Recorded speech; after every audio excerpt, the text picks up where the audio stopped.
Welcome to my video on how to install a Corsair H100 water cooling kit into an Antec 1200 case.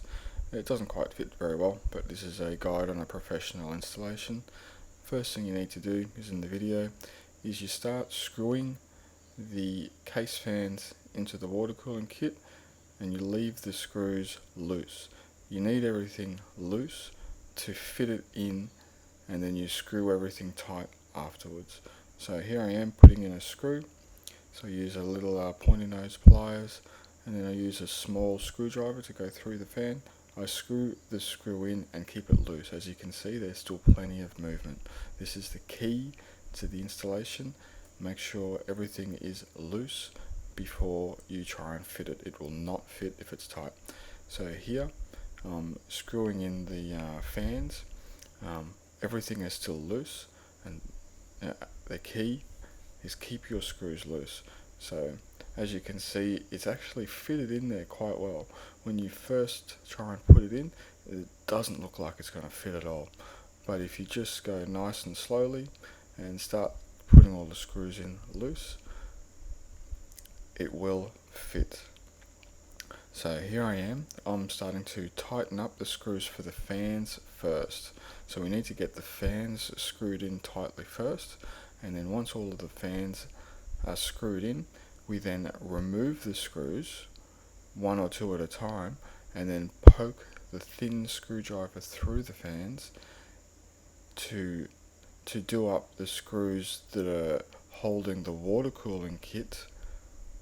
As you can see here, I'm using a thin screwdriver to do up the screws in the water cooling kit. So here I am just removing screws, and then once I remove these screws, I'll then use my small screwdriver, poke it through the fan, and that will connect to the screw that's holding the water cooling kit to the fans. So here I am, as you'll see now, I'm slowly tightening up the screws, and the water cooling kit will now become flush with the fans. So now that the water cooling kit is tight to the fans, I now screw the fans back in. So you've got to remember to do this one or two screws at a time. So you've got to keep everything solidly mounted as you tighten everything up. Slow and steady is the key to this. You can't try and just screw everything up at once.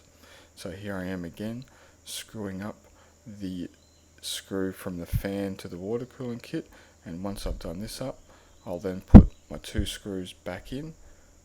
So I'm doing it 2 screws at a time. That's the maximum you want to do.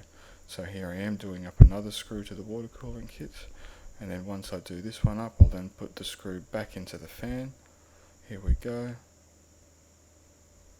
Oh no, that's finished. So now we're putting the fans into the water cooling kit. Remember to keep the cables that power the fan to the bottom.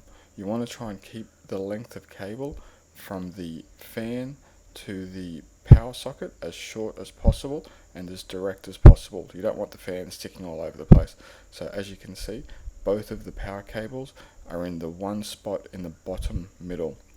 This is a key important part to keep all of your cable management tidy.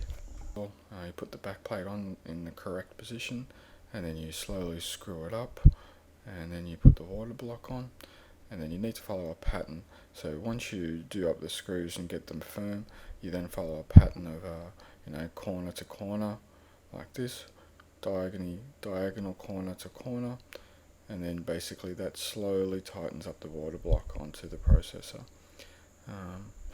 And there's the installation pretty much finished.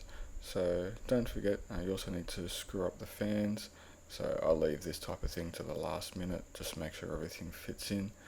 And then what I'll do is make sure that the computer turns on before I finish cabling the computer.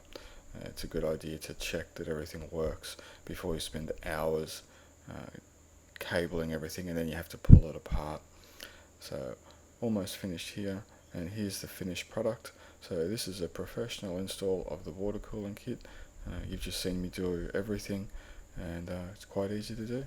Thank you.